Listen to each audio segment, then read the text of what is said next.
You're listening to Feathers, a podcast of stories of women living out their faith in obedience to Christ. I hope these stories inspire you and encourage you to take flight in your own faith.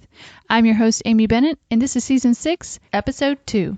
Feathers is an outreach of Abiding Ministries. Find more encouragement at abidingministries.net.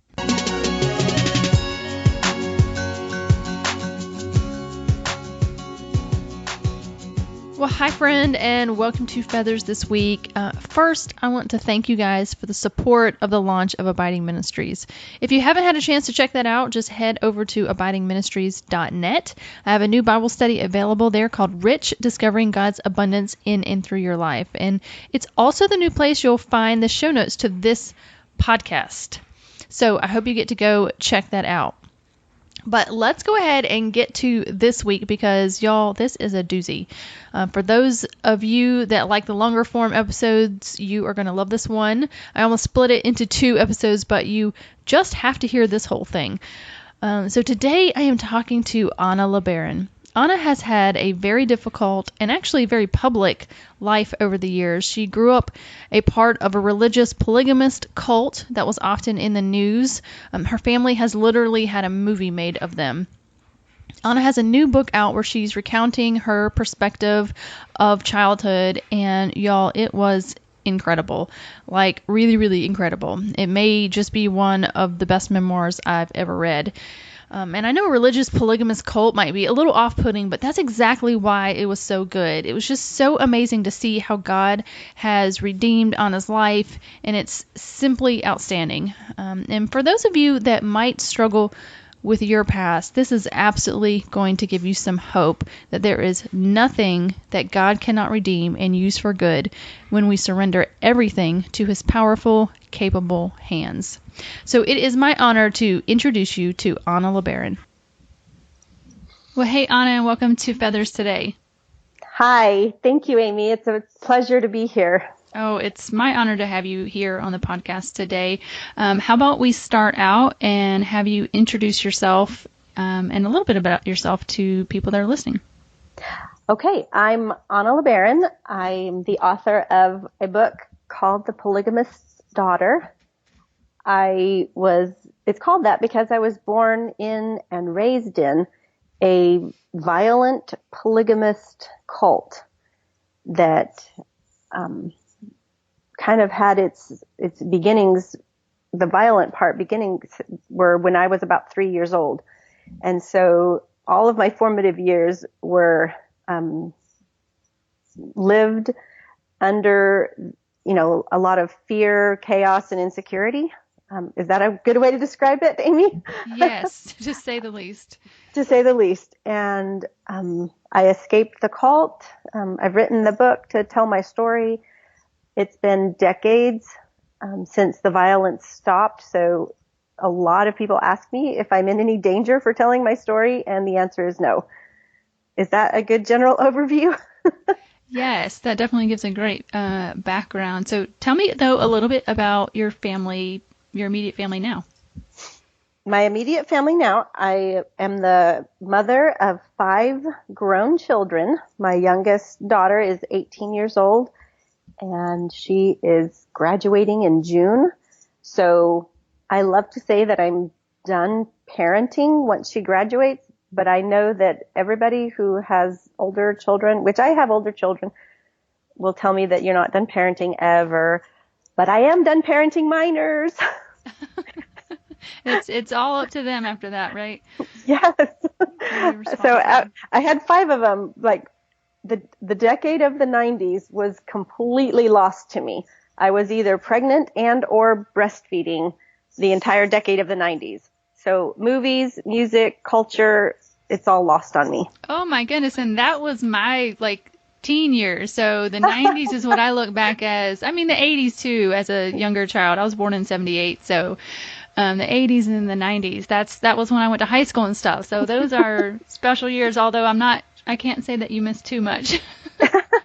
Maybe the New Kids on the Block or something. Well, I know who the New Kids on the Block are because didn't they try to make a comeback, or haven't they made a comeback? Yes, they're actually still touring with Paula Abdul, and I don't know who. I just saw. Well, see, Paula Abdul was, my jam, even though it wasn't allowed. it was still kind of my jam in the 80s. So Yes. I probably would enjoy that tour just I know. because. Well, I actually went to go see the New Kids on the Block when they came to Charlotte a couple years ago with my friend who we grew up, like kissing our TVs at these guys. Oh, my stars. We had like posters and I think we even had socks. That's really bad. New Kids on the Block socks. That's hilarious. Yes. I never had Paula Abdul socks. Yeah. Well, that's okay. I think that's okay. I don't even know I if they think probably that would have made given that. it would have given me away that if I had Paula Abdul socks, that I was listening to the music that wasn't approved. Oh, yes. So Oh, that's I funny. probably couldn't have Paula Abdul socks and get away with my rebel ways. Oh my goodness, that's funny. Well, we have so much to talk about, and so I want to jump into that. And so you mentioned your book, The Polygamist Daughter, and we were talking a little bit before we started recording, and I told you that I consumed your book within 2 nights. I think I stayed up past midnight, which is unheard of for me these days. I used to stay up very late, but these days it's like 7 o'clock. I'm like, can I crawl in bed right now? Yeah, but I just couldn't not know what happened next. I'm like, what is going to happen? So I did. I read it all in two sittings, and it's fantastic. Thank you so much. It's so nice to get feedback from people that don't know me. It's like you expect your family and friends to go, oh, great book, I loved it. But people that tell you they liked it, that don't know you, that's where the real stuff comes in. Well, it was so good because it's really told. So you grow up in this polygamous culture family, and you really start as a young child and really tell it from your point of view as a child, and then what you've experienced. Of course, how else would you tell it? I don't know. But what was so interesting to me is that because as an adult there's these things, and you kind of tell it as you go, that there's things going on that you don't know about as a child, that your dad was involved in, and the adults in your life that were doing, and you can say, I didn't know it at the time, but I look back and this was happening. But you tell the story as the child and how you experienced that as a child. And so I just thought that was a creative, I don't know, genius sort of way to tell it, to not try to fill in all the blanks basically of what was going on in all the adult life, but really share your story as a child and growing up in that. And what was so fantastic for me is to see the healing that God has brought into your life. And it kind of makes me a little bit weepy to even say that. It's really incredible, all of the stuff that you went through, and then to know that God has redeemed it. Yes, thank you. That was one of the main things that I wanted to convey to the readers was, even if you've been through very difficult, traumatic, or even abusive situations, that there is hope, there is healing, and all of us can find courage by hearing each other's stories. Yes. So, saying all that, I really want to give people a picture of what you did go through. And because honestly, I can't stop thinking about some of the stuff that you went through. Just a little of our background. We adopted from social services, and I only say that because I just have such a heart for children and the injustice that they have to go to. And I'll just be honest, I felt like after reading it that I really almost had to grieve your experience for you a little bit. I don't know. It was I was just like, oh, this poor little girl. She's so, I just felt like you were so brave and so strong. And I don't know, I'm going to keep going on and on. So people are not going to have any idea what I'm talking about. How about you tell your experience? Obviously, you cannot share all the details. The whole book, hundreds of pages really of what you had to go through. But if you could explain a little bit about the chaos and, what it was like to be part of that kind of family. Yes, I will answer that question. But before I do, can I go back to what you were talking about earlier about how I wrote the book? Oh, yes.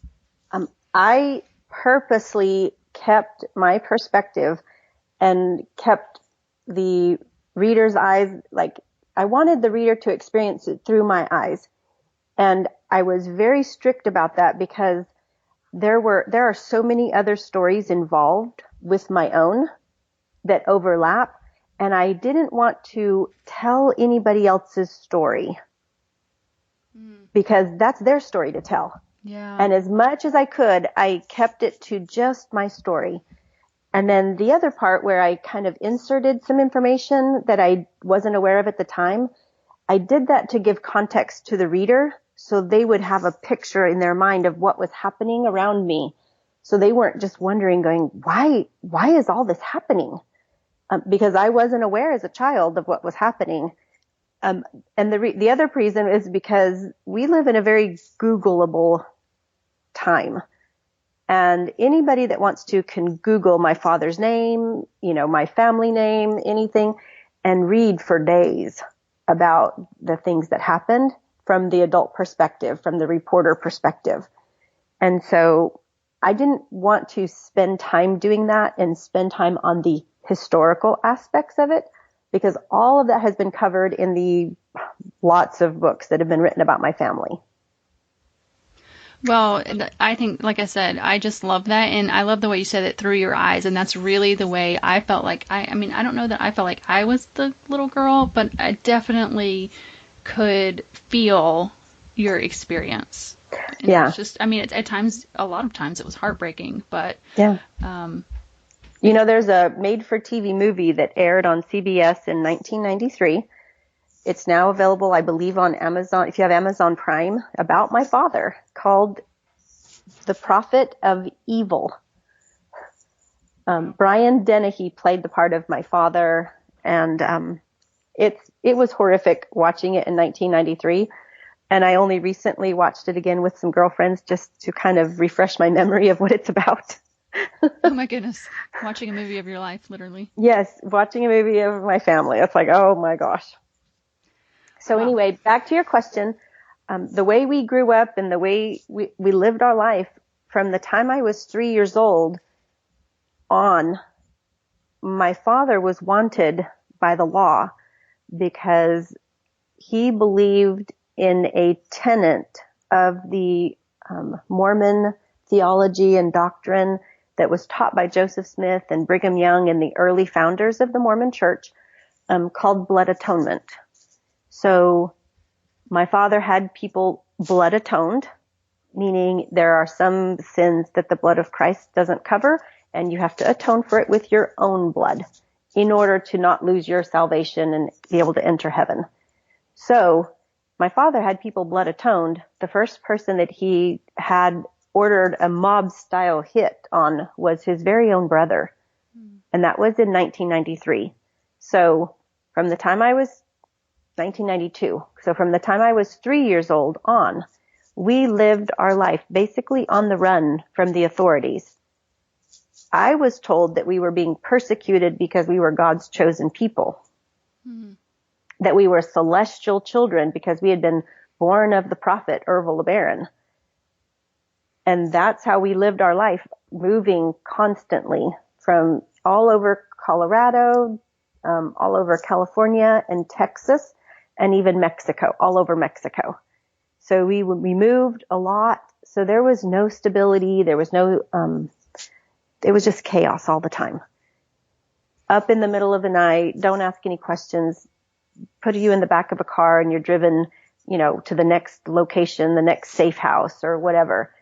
In the middle of the night, leaving all your stuff, it was crazy.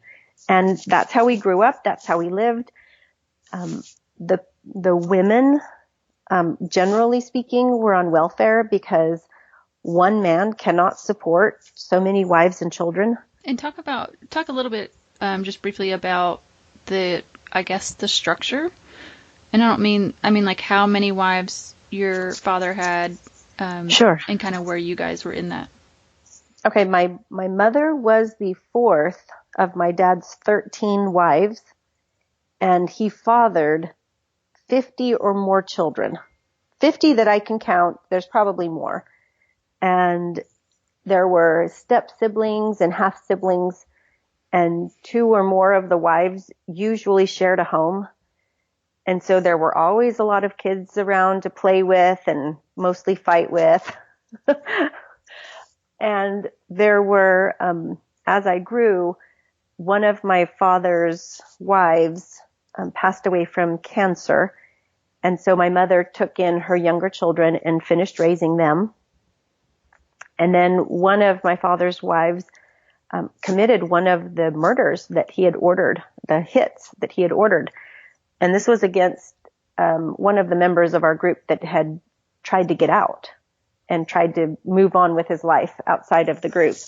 And so he was blood atoned by my father's wife.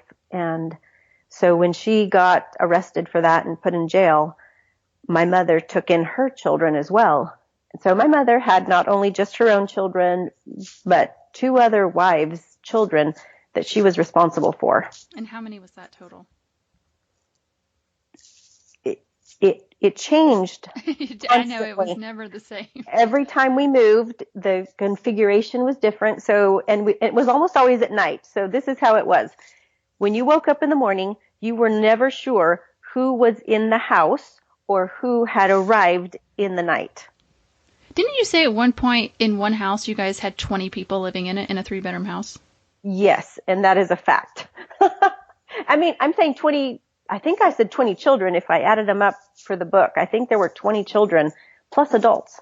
That's is that how I said it in the book? I can't remember. I just remember seeing 20 bodies at all in a 3-bedroom, 1-bath house. I'm in a 4-bedroom house with 5 people. And we get cramped. I feel like we need more space. Yeah. Well, when you don't have a lot of belongings. Yeah, that's true. And it's just, there's a pile of blankets in the corner of the living room that get folded up in the morning. And at night, you just pick a blanket, not even a pillow sometimes. Just pick a blanket and go find a corner on the living room floor and kind of line up in a row. And that's how we slept. And you guys... that's how it was when the FBI raided our house looking for my dad and other followers that had committed crimes. We were all in the living room spread out, under our little blankets when the FBI come in the middle of the night and start searching our home. So we're just kind of huddled under the blankets. And the thing that I remember was my little blanket was one of those that's woven and it had a hole in it. So I'm spreading out the hole so I can see what's going on around me. Oh my goodness.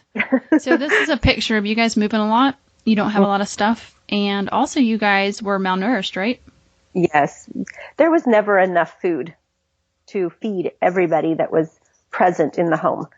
So even my mom was on welfare, and the state of California had given my mom custody of her sister wives' children that was in jail.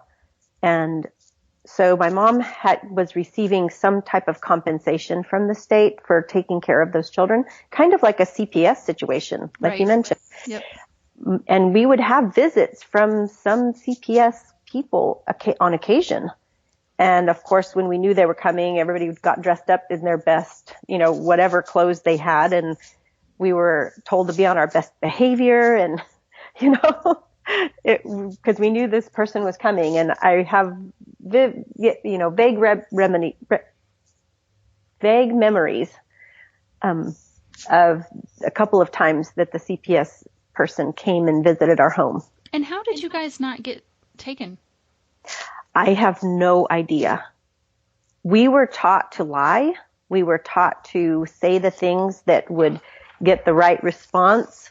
We were taught everything about how to act and be and say and what to do and what not to say in order to help not get detected as this is the kind of family dynamics that were happening in that home. Like when we were all 20 children or however many stacked up in a house, we were not allowed to play outside in the front yard. We could play in the backyard if there was a fence that would conceal, but we had to play quietly. I just don't see how CPS can come in and see that many kids and not even a bed and not be concerned. I don't recall them going and touring the house. I just remember sitting in the living room with them.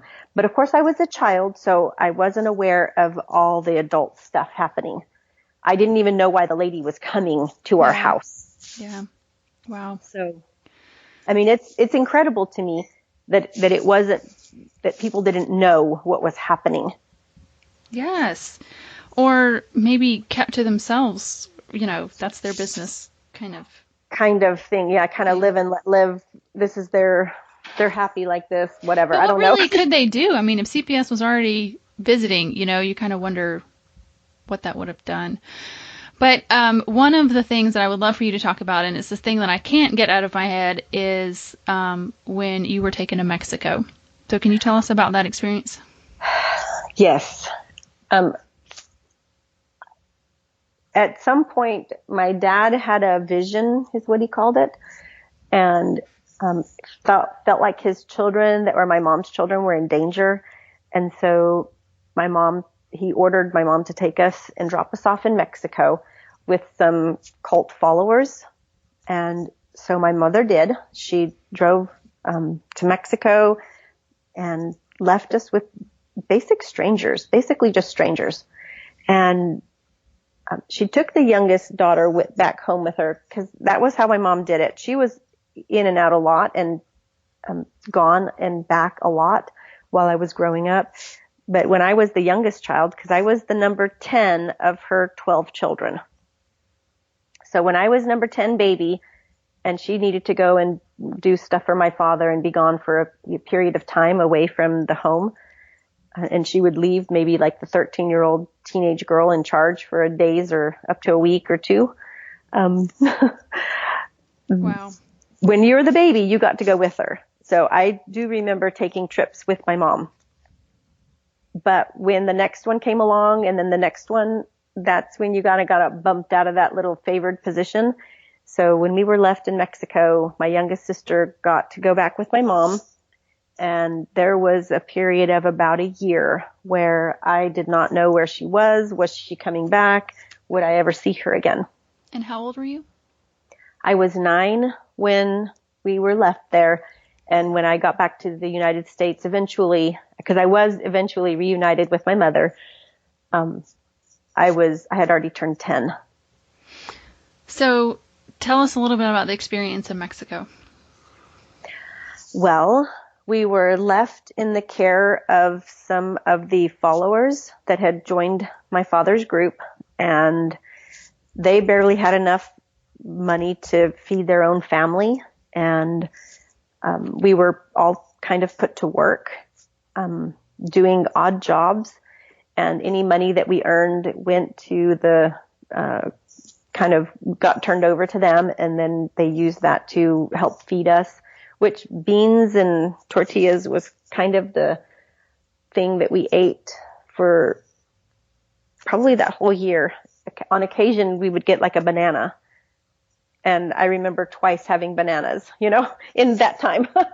So beans and tortillas was the staple.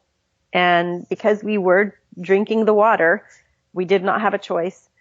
I was not well physically. Probably shouldn't go graphic with this, but I was not well. And everything just went right through me. And so I got really, really skinny while I was down there, which, nowadays I wish I could get really, really skinny. But not that way. But not that way. Yeah. I fight the battle of the bulge, And, but while we were down there, we were malnourished, we were sick, and working. We would find and paint rocks. And then because I was blonde and little and cute, even malnourished and skinny, they would send me door to door selling rocks as, quote, paperweights. And the people that we lived among couldn't afford these luxury items, or, they didn't have discretionary income any more than we did. But because I was such a anomaly walking around in the neighborhood and in the little city that we lived in, I was able to actually sell these painted rocks. And then the idea came to, bake cakes, and we would bake a cake and use the same recipe every day, but we had food coloring for the frosting so that the frosting would be a different color. And then I would get it all sliced up and go door to door selling slices of cake off of a plate to the city people. And I figured out pretty quick that the nicer the house looked, the more the odds were that they would buy a slice of cake. And so I learned what, the city, I would venture a little bit further and further out as I got to be, know the territory and the terrain and landmarks so I could find my way back to where we lived. But that's basically how I lived my life. At 9. I was 9. Yes. At 9. 9 years old. You're selling. You're all by yourself. Yes. Your mother's in another country. Yes. You're with strangers. Yes. Oh my gosh. Like that. Laugh now just because it's either laugh or cry. And so I just laugh because it's just the craziest thing. And the other experience there that, I think it was maybe towards the end of your stay, maybe, is when they kept sending you on a bus to another family back and forth. Yeah, that was another part of that life that was just so difficult. Was there were several different family members or new followers of my father that had little families and homes down in that area between two cities that were probably a 30-minute bus ride apart from each other. And so nobody really wanted to be responsible for these extra children that were just dumped on them. And so at one point I was sent on a bus by myself to the other city. And I'm sure that there was a time when I went to the other city on a bus with an adult because I knew where to go that day. And I knew what to look for and how to follow the landmarks to find my way to the other house after the bus dropped me off in the middle, off on the side of the road. So they sent me from one city to the other. And then when I got there, they said, no, you're not supposed to be here. Here's some pesos, get back on the bus and go back. So I get on the bus and go back. And then, oh my gosh, I get back to the other place. They didn't want me there either. So here's some pesos, get back on the bus. And when they tell you to come back here, don't listen to them. You just stay right where you are. That's where you're supposed to be. And you don't even describe, what you describe in the book is that in the meantime, you were starving. Yes, I had not eaten that day. Thank you for remembering that because, oh my gosh, they didn't even feed me. And I'm going back and forth on this bus ride, starving. By yourself, starving. I mean, it's like my brain just has a really hard time even grasping, like even having my 14-year-old. Yes. Doing that in the safe suburbs that I live in, much less a 9-year-old stranger child who hasn't eaten and, oh my gosh. And we were being told, like, because they were using fear to control us, we were told not to go with strangers and not to talk to strangers. And here I am going house door to door, but they're telling you not to talk to strangers. And what they meant was don't talk to strangers that approach you and ask you questions about our family. Yeah. So they're saying, children that do that can get kidnapped and sold into slavery and, kind of thing. Meanwhile, you're basically in slavery. Yes, thank you. Gosh. So explain a little bit, and you talk about this in the book a little bit. Why are these followers are even agreeing to take care of you guys? Well, they don't have a choice, basically.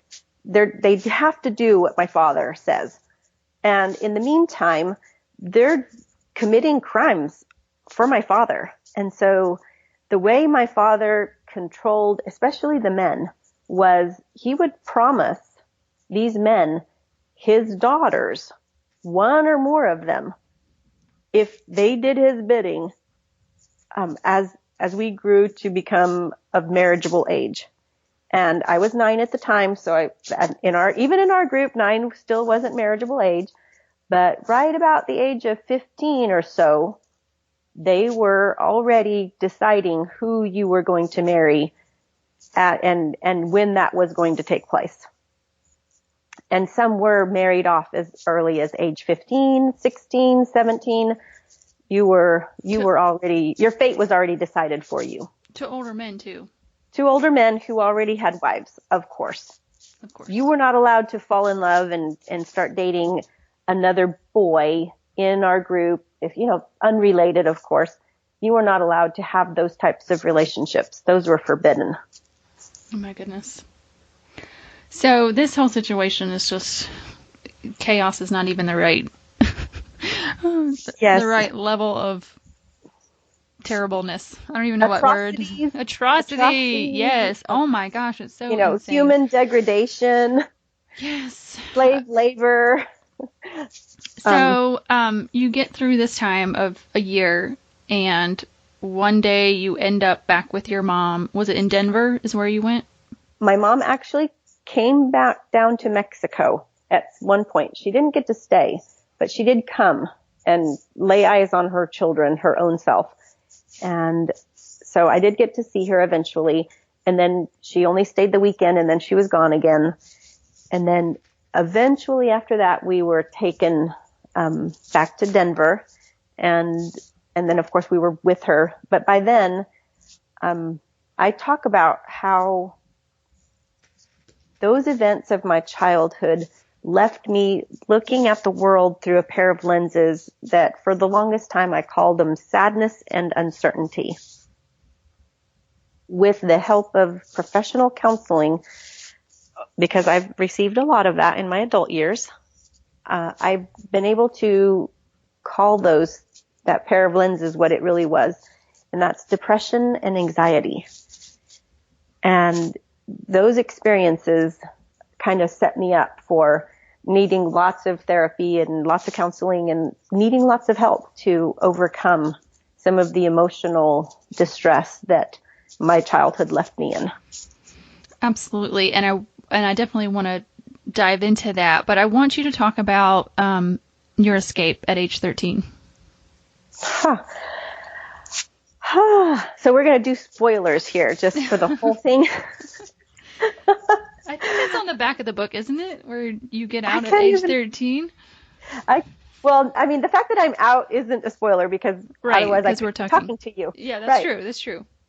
But I did, we had been in Denver for a while, and the conditions in Denver were not much improved over the conditions in Mexico, except that I was with my mom.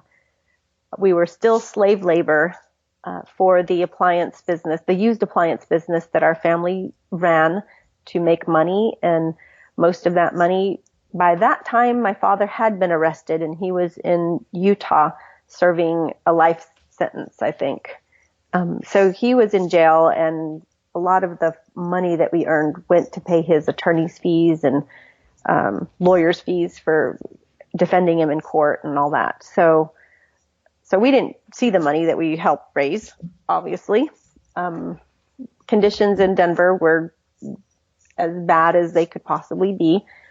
And is this when you're working like 6 days a week, so 12 hours a day? In the summertime, we worked 6 days a week, 12-hour days in a hot warehouse or freezing cold warehouse, depending on the time of year, and scrubbing used appliances. Mm-hmm. The girls would be scrubbing the appliances. Usually the boys were tasked with repairing them. So young boys were taught to repair appliances and then beaten. And I was not beaten a lot because I was very compliant and would keep my mouth shut and do what I was told. But any kind of rebellion or rebellious spirit that anybody, if it was detected that you had a rebellious spirit, they tried to beat it out of you. And I witnessed those beatings, which kept me from having any kind of rebellious spirit at all, because who wants to be beaten, And it was just horrible. The whole thing was atrocious. Yeah. We would go dumpster diving for food and diving into the Goodwill boxes looking for clothes. I remember being in both of those situations, and talk about those in the book. Yeah, those are actually some of my favorite chapters. Oh my gosh. You describing having to dump. You guys had names for them though. Your mom had. Yeah, we had a euphemism for the dumpster diving. We called it gardening because we would get fruits and vegetables that were discarded and not able to be sold in the store. And we also would get dairy products. So my first taste of a Yoplait yogurt was from the dumpster. Oh my goodness. Oh my goodness. But okay, so we're on the trail of you getting out of this. What can you tell us about that? We had moved after my father died in prison in 1981. I was 12 or 13. I'd have to do the math.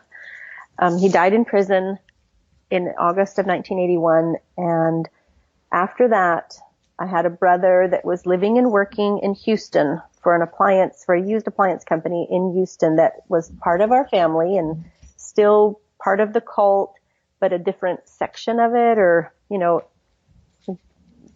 a different outpost of it. And he moved my mother and all of her children, all of us, to Houston. Several of those, my mother's children, ended up going to Phoenix, and that's when I lost track of those older siblings when they ended up in Phoenix instead of with us in Houston. So there was an outpost in Phoenix as well. They would just basically, who do we need where to go and slave labor for us? Mm-hmm. So that's how we were divided up. So we ended up in Houston, and while living in Houston, we had as normal a life as I ever knew. Meaning we still worked, but they let us go to school. So let me back up a little bit and tell it correctly. While we were younger, they would put us in elementary school because it was kind of like free babysitting. Mm-hmm. But as soon as you were able to work, and if you would actually do work, they would pull you out of school and put you to work. And that's probably a lot younger age than I think. It's a lot younger age than most people are thinking. 10, 12, 13.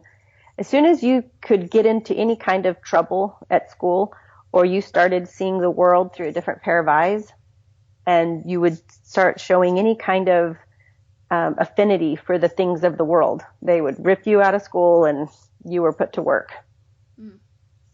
So in Houston, they would let us go to school, and they wanted everybody in school.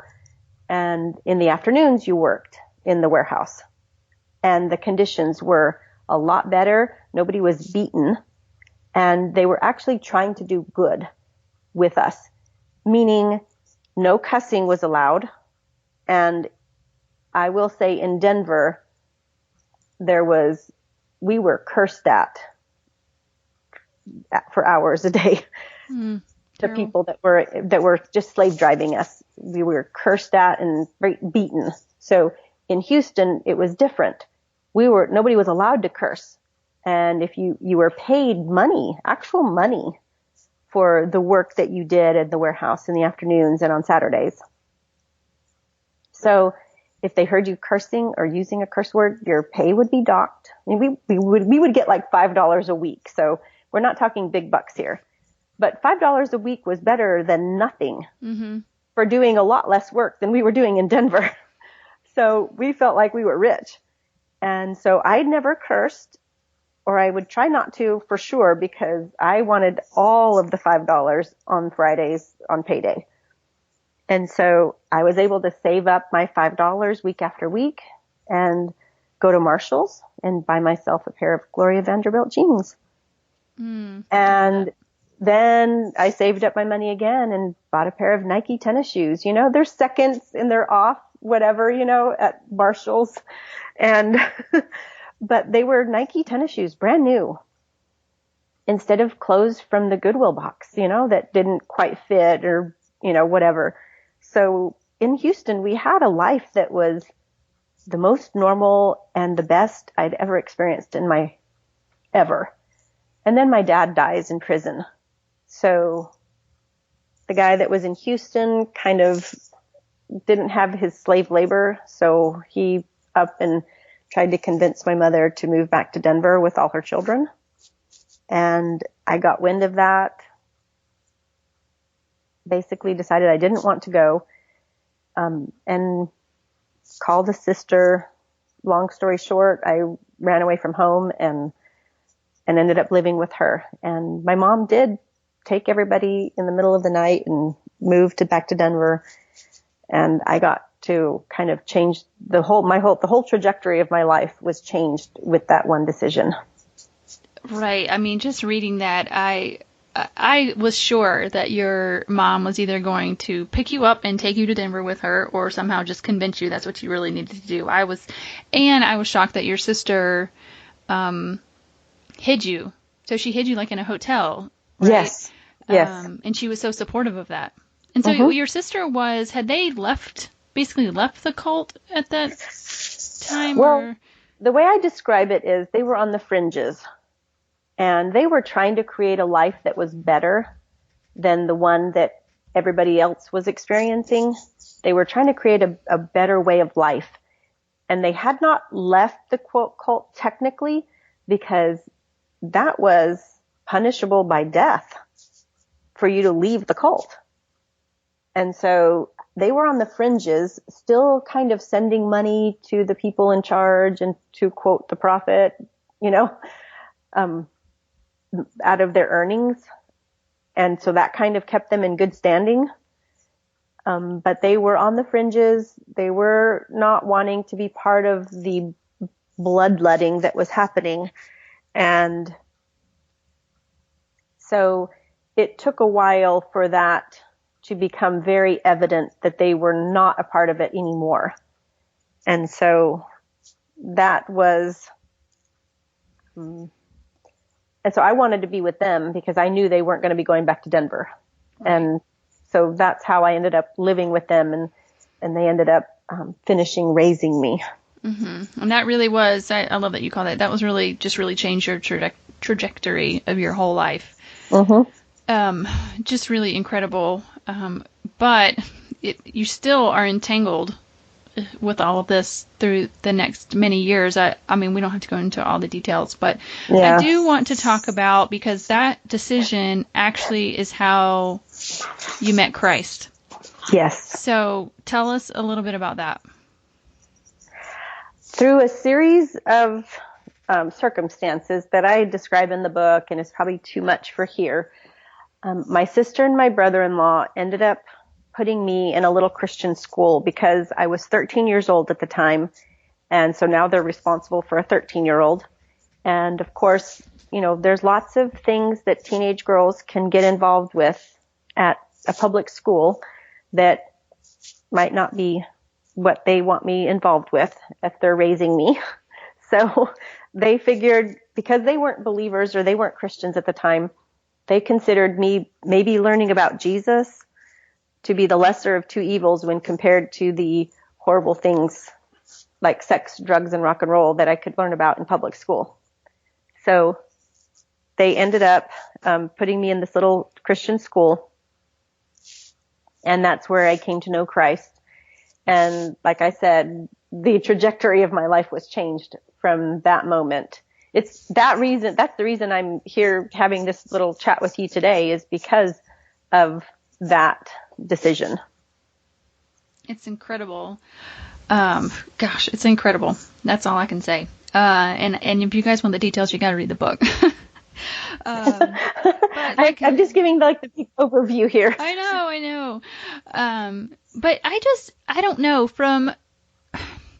Here's what I was wondering when I was reading it. You came from a religious background, and I'm using that loosely. Where they talked about God, they talked about prophets, they talked about visions. You had morals, what they defined as morals. How did you know that Christ was different? I didn't grow up knowing about Jesus because we weren't taught about Jesus. We were taught about Joseph Smith. So when I got to the little Christian school, I experienced love and kindness and caring, compassion, grace. People weren't saying, this is how we're treating you. That's just how I was treated. I knew, okay, things are different here. We had been taught that outsiders were evil, wicked people, that were wanting to destroy our family. But what I experienced when I got on the outside was way different than what I'd been told. So just the teachers and the students just being themselves, just living out their faith in Jesus and in Christ was so different than anything I had ever experienced. Made it very attractive for me. The first time I was given an opportunity to accept Christ as my Savior, I was, yes, I want this. And so it was so different. It felt so good to be treated with kindness and compassion and care. Oh my gosh, I'm just getting emotional just talking about it. That's what... Because what they had was real and different. Mm-hmm. It's so encouraging, and I think it's just such a lesson for people like me who maybe have not, have lived a, quote, Christian life with Christian values and Christian family and that love. That's something I've just experienced my whole life. And it was just so interesting to me that you had been indoctrinated with all of these lies. And my idea would be teach you all the right things. But what really made the difference, and this is what I think we need to take from this, if you're looking at it from the perspective of how do we share Christ, what made the difference is how we treat people and just living your life and loving other people. And that's, and people who are needy, like you were broken and needy at that moment, you could tell the difference. Yes, I knew there was a difference. Immediately. Well, I don't know. That was just so encouraging to me. I just think maybe we make it more complicated, right? When Jesus tells us just to love God and love others, that's what we need to do. Love God and love others. One of my favorite books is Bob Goff's book called Love Does. Yes, love that book. And you read that, and he just teaches you by his storytelling how to actually demonstrate love to people and be Jesus with skin on to other people around you. And it's so inspiring. That's what I experienced, was people just doing love.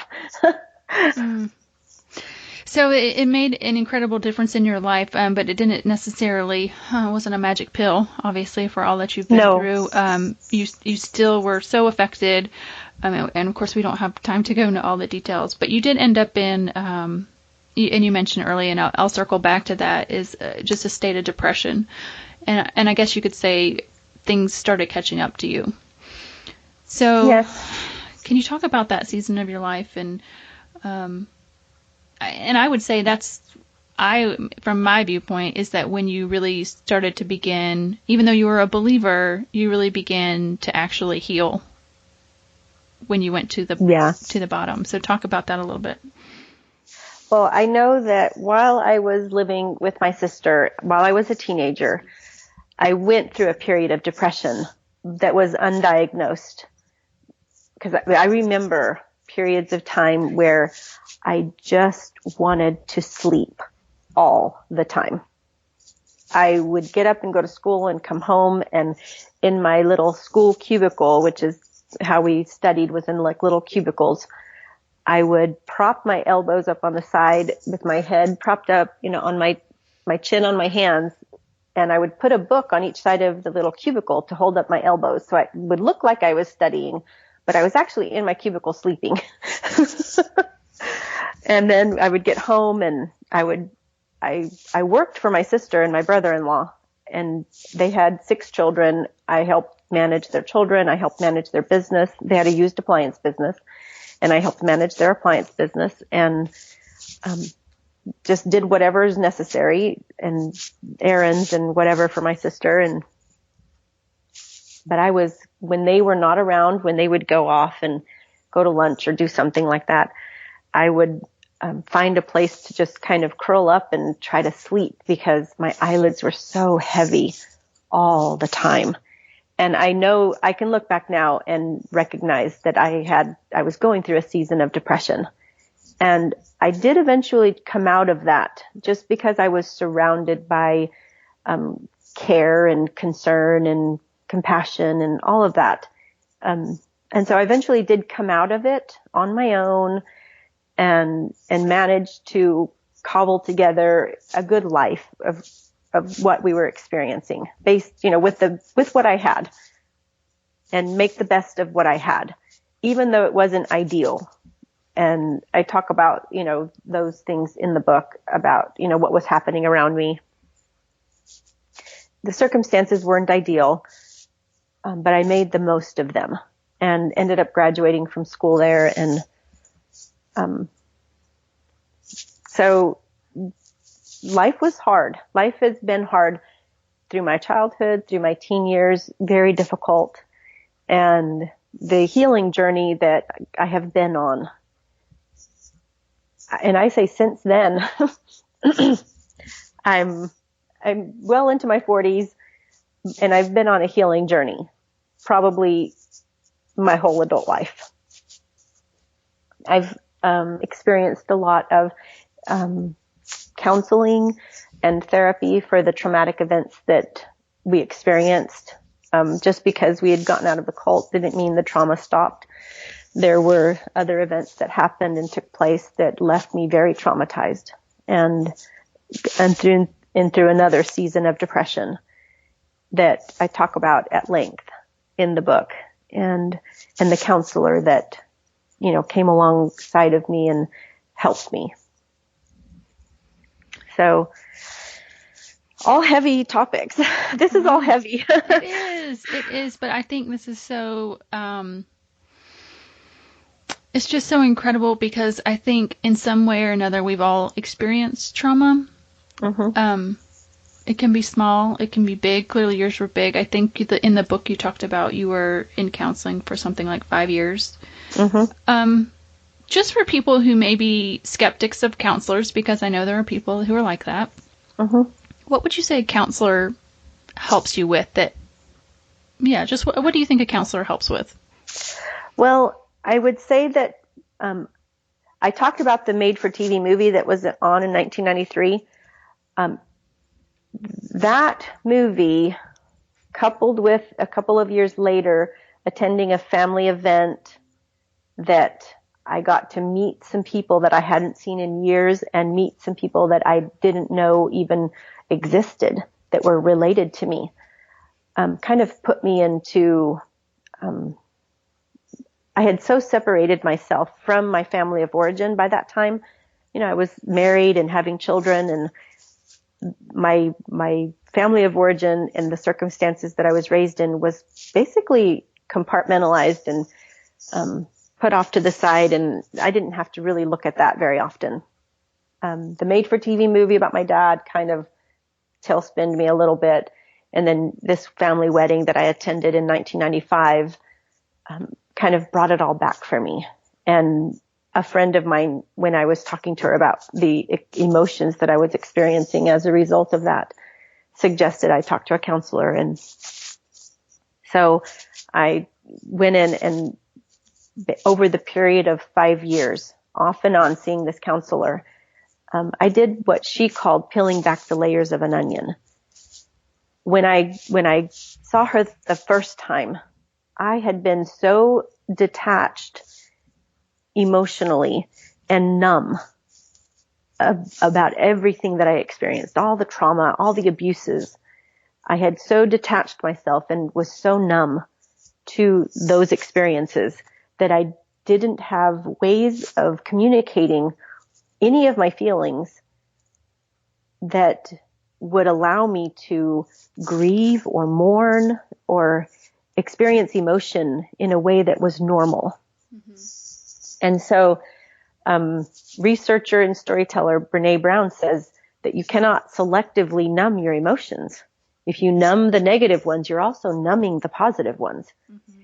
And so I was living my life with a very, limited range of emotion, and the good and the bad was numbed out. And so that's how I started counseling. And through that process of having a professional that knew what I was going through, the one that I ended up with, so divinely appointed. She had done her done her thesis, I guess. I don't know how all the words, educational words are for that, but she had done hers on cults. Wow. And so how it happened that God just orchestrated me to be with her, I feel very fortunate about that, because she was able to help me unpack all that emotion, all that grief, and all the experiences that I'd gone through. I was able to come to the place where I can now feel my feelings and experience emotion that's appropriate and real and good. And so I feel like my whole world expanded when I tapped into the emotional health that was there and waiting for me.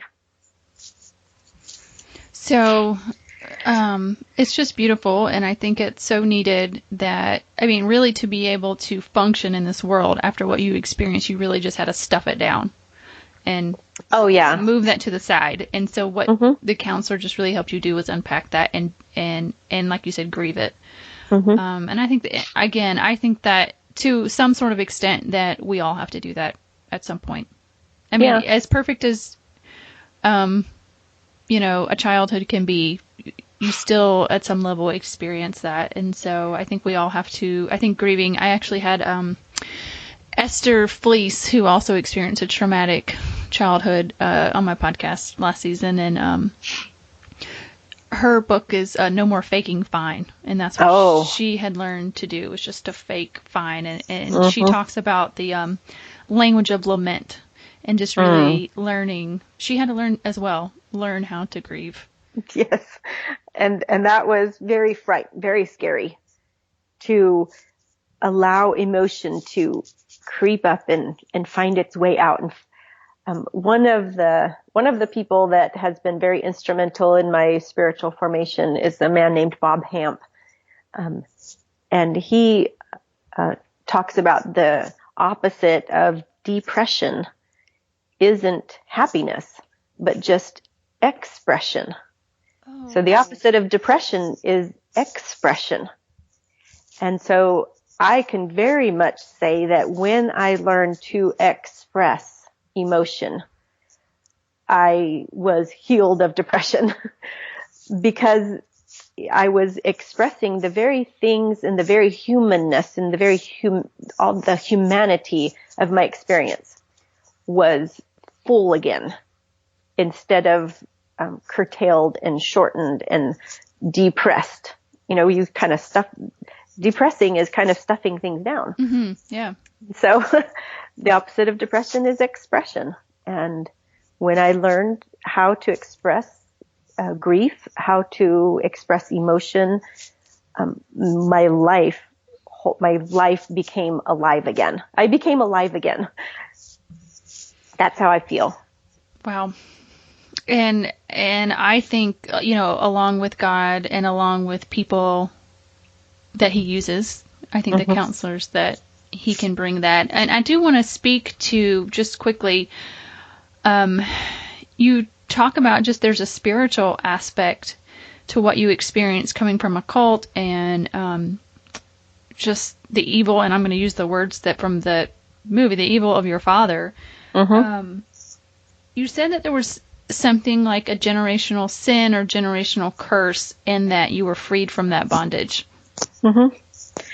I had an experience when I was just beginning my healing journey, after reading a book called The Divine Conspiracy by Dallas Willard. And I don't have the book, so I can't quote it, but in the nutshell, he said something right along chapter 3 or 4, right at the beginning of the book, that left me pondering, what in the world? Because it was something I had never understood or thought about. But he talked about how we are spiritual beings inhabiting a human body. And he said, people don't cut open your brain and find 2 + 2 is 4 and, thoughts. That's not where you find your thoughts, is not in your brain. And people don't do open heart surgery and find, oh, there's my children that I care about and love. And, they don't find the things that make you in your physical heart. So that was something that I had never understood before. And it opened my eyes that, yes, I really am a spiritual being. And so after reading that, it kind of blew my mind. So the next morning I woke up at 4:30 and I'm pondering that. So I didn't know the word meditation, but that's really what I was doing. I was thinking these deep thoughts about my own spirituality and comparing my life and the life of Christ with my father and what he had done and the kind of destruction that was kind of left in his wake, and how healing and wholeness were part of what Jesus would leave as he touched the lives of other people. And so I'm just pondering that, and I don't know how it happened, but a couple of hours later, I wake up in my mind or my eyes or whatever. And I'm on the floor, on my carpet, face down. And that was not a regular practice for me in my spiritual journey at that point.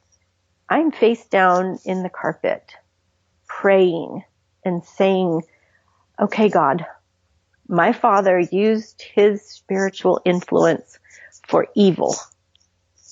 And from this day forward, all of my spiritual power, all of my spiritual, every aspect of myself that's spiritual will be used for good and for you. And I did not have any kind of grid with which to describe that event that took place at the time. I just know that from that day forward, my life was very different. My spiritual life was very different. Everything about how things were coming about in my life became different. And I know now that I was basically making a line of demarcation, spiritually speaking, from how I was raised and how I grew up to how my life would be from that moment on. Coming into agreement with the spiritual reality that is spiritual warfare. Mm-hmm. It is a reality, and we don't see it with our physical eyes, but it's happening. And I came into agreement with good and God for my own life and for the lives of my children, the lives of my family, and everybody in the realm of my spiritual influence. And so I don't know how to say that I know there's a lot of words that a lot of different faith practices use to describe those kinds of experiences. But I'm describing them as experientially as I can so that people can understand what was happening to me at the time. So how did you experience life after that? Was there a freedom that you felt? Was there, I don't know. I just love to hear from you. What could you tell different after that? Well, I became hungry for spiritual things, very much alive to spiritual nourishment, and very interested in reading the word and being intentional about making that connection with my spiritual side and the spiritual nature of our humanness. And so, it was right about that time that I did the Beth Moore Bible study called Breaking Free. And that impacted my life significantly, as you can imagine. Mm-hmm. So, and let me preface that by saying that in the years prior to that experience, I had been attending a church and we did the Bible study. The first Bible study I'd ever done, what I'm talking about, where, you get the little booklet and you answer the questions during the week and then you go to church it's okay. So the first one I had ever done that was similar to that was, Henry Blackaby. What is it called? Experiencing God. Experiencing God. I did that in my early 20s. It was so fantastic. So I was in my early 30s because we're, about 10 years apart. Yeah. So I did that Bible study and I remember answering the questions and cognitively going through the Bible study, looking up the verses, being in agreement with what I was reading, and completing the entire study and thinking to myself, maybe one day those things will be a reality in my life. But I knew that the way I was a Christian, I'm a believer, going to church, but those realities that he described in that, I think there's 7 of them. I was not like experiencing those things as a reality in my life, in my Christian walk on a day-to-day basis. I knew they were true, but that's not what I was experiencing. And so that Bible study left me with a longing and an aching for more. And then a couple of years later, I'm reading this Divine Conspiracy book and I have that experience. And then I do the Breaking Free with Beth Moore, and my whole world was, Beth Moore in that Breaking Free one, she does a great job of helping you along that journey. Did you ever do that one? I have done other ones of hers, and I have not done Breaking Free yet. Okay, so I love Beth Moore, though. I love Beth Moore, too. I got to meet her one time. That was fun. And tell her how she impacted my life.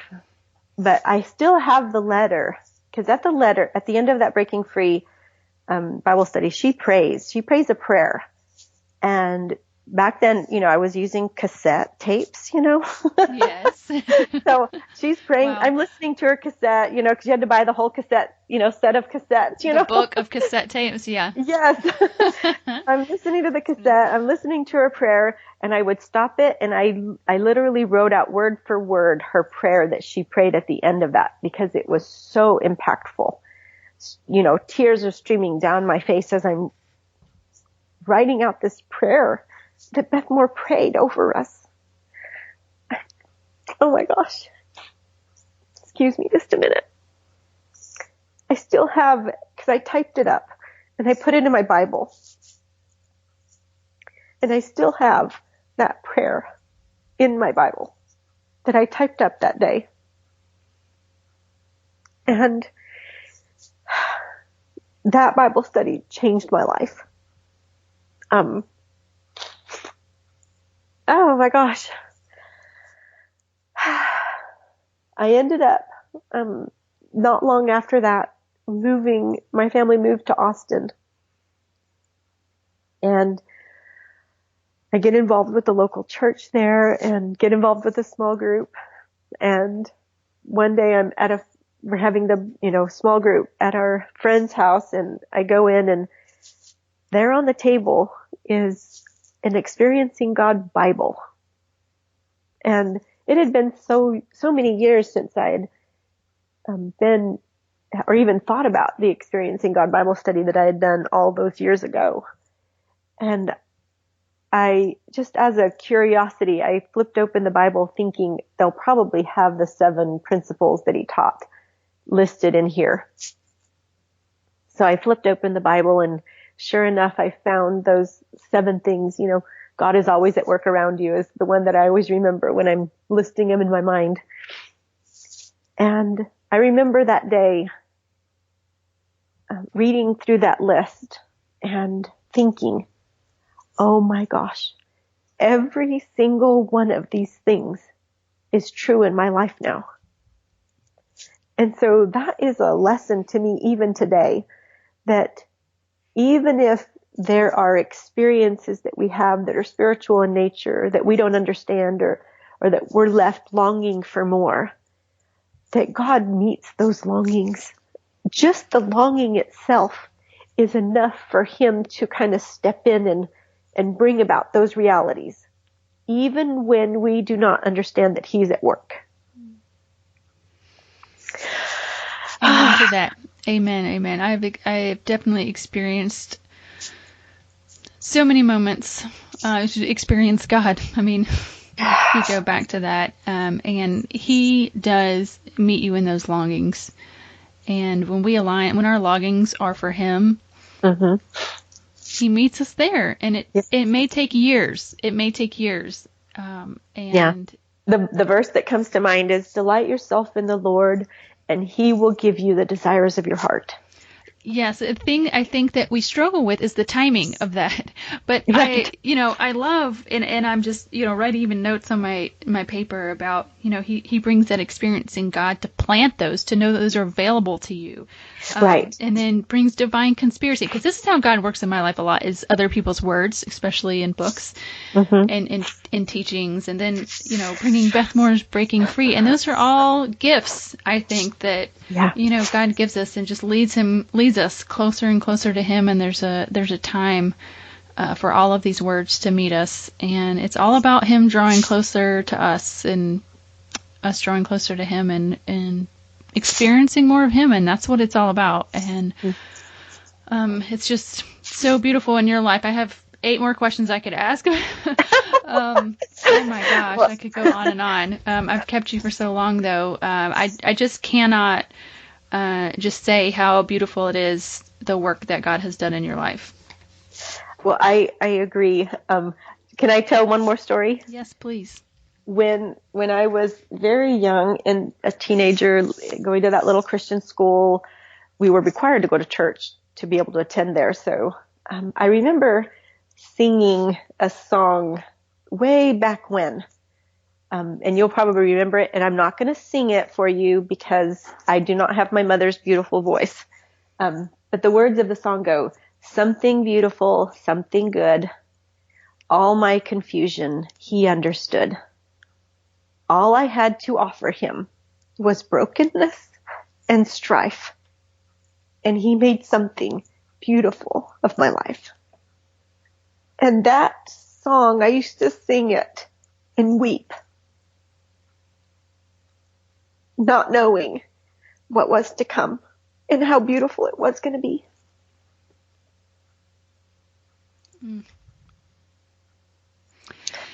That's, I don't know, just a holy moment. It's just beautiful. And, I still don't understand moments where God allows us to go through the hard times. But I sure am glad that he meets us and he calls us and he can redeem and he can heal. Yes. My healing journey is still in progress. And that's another thing that I want people to understand and to know, is that it's not just once and done. Sometimes it happens that way, but more often the healing journey is a progression where you can experience more and more healing. And, Jesus says, I have come that they might have life and that they might have it more abundantly. And so life is something that can be measured as more and less of. So I have more and more and more life, more aliveness, if you will, as I grow and mature and as I embrace spiritual things and learn and grow in my spiritual walk with Christ. More and more aliveness is the result. And me becoming the person that he created and redeemed me to be is the result. This is what I like to say. When God created me in my mother's womb, he was not unaware of the family of origin that I was being born into. When he created me, just like when you hold an apple seed in your fingers, it's tiny. You can imagine, because you've seen and tasted an apple, what that seed, given its full breadth of life, when it becomes the apple. God knew when he planted me in my mother's womb, the full, mature, grown, healthy, and whole person that he imagined when he knit me together in my mother's womb.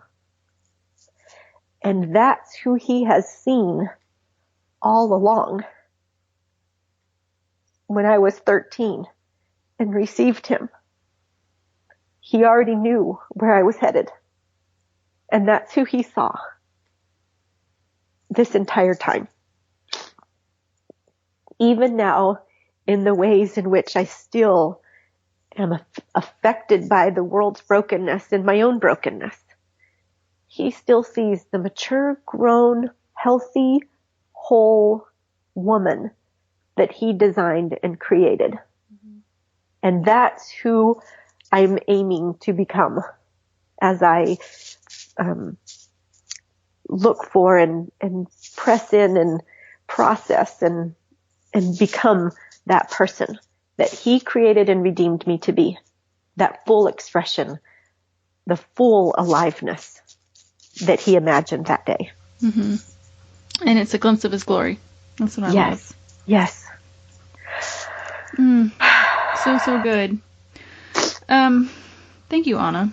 Thank you for being willing to, rehash some of the stuff and share your story. It's just so powerful, and I'm so excited for you and for the people who are going to read this book and for those people who are going to experience another level of healing because of this. That is my prayer. That what Satan intended for evil, God is using for good and for his glory. Mm-hmm. Amen. All right. So I want everyone listening, if you're hearing my voice, to pick up this book. So if people want to connect with you and to pick up the book, is there a place for them to do that online? Yes, it is available currently at all your favorite booksellers. Right now it's available for pre-order. And I understand that Barnes & Noble is already shipping out pre-orders, even though the book releases on March 21st. So, and do you have a blog? Do you write on a blog? I have, my website is annalebaron.com, and I do have a blog there. You have to kind of go way back in the blogs to actually read blogs that I've written. Currently, right now, what you find is a lot of book reviews because I've been involved in a lot of book launching and new books that are out, new titles that are out. So I've read and reviewed those books, and I haven't written an actual blog in quite some time. So if you want to read my blogs that were actual blog type blogs, you have to kind of scroll back for quite a ways. Well, there is enough reading in this book, and that's what everybody should be concentrating on anyway. So, yes, I call it my very sad and neglected blog when you're talking about actual blogs where it's original content on my part. Yes, we remember those days. We all do. All right. Well, thank you so much again for spending time with me today and to sharing that and just being such a blessing to all of us. Well, thank you very much, Amy. It's been an honor and a pleasure to speak with you. Well, guys, I hope you enjoyed listening to Anna as much as I did. I know I was so affected by her book and by our conversation. And there's really two things that even now, as I'm recording this, after having some time since our interview, I'm so affected about one, how she came to Christ and how that exposure to Christians simply being loving and kind was how she knew that Christ was real and different than the religion that she was brought up in, and that Christ really does make a difference in our lives, and that other people can see that and they are drawn to that. And it's so beautiful. The second thing really I loved is her quote about the opposite of depression is expression, and how important it is to express our grief. We talked about this with Esther Fleece last season about learning to lament, as she called it. And it's a very similar message that if we want to move forward in our faith and really just in life generally, that at some point we will need to face with and deal with our past. And God is so capable of taking on that pain for us, and in that place giving us understanding and comfort and healing in return. And that's when we can really be set free and walk in faith and obedience in our lives. So I really hope you guys get to pick up a copy of her book, The Polygamist Daughter. If you want to pick up her book or a few of the resources she mentioned, you can check out the show notes. Again, they are over at abidingministries.net. So guys, thanks again for listening, and we will see you next week on Feathers.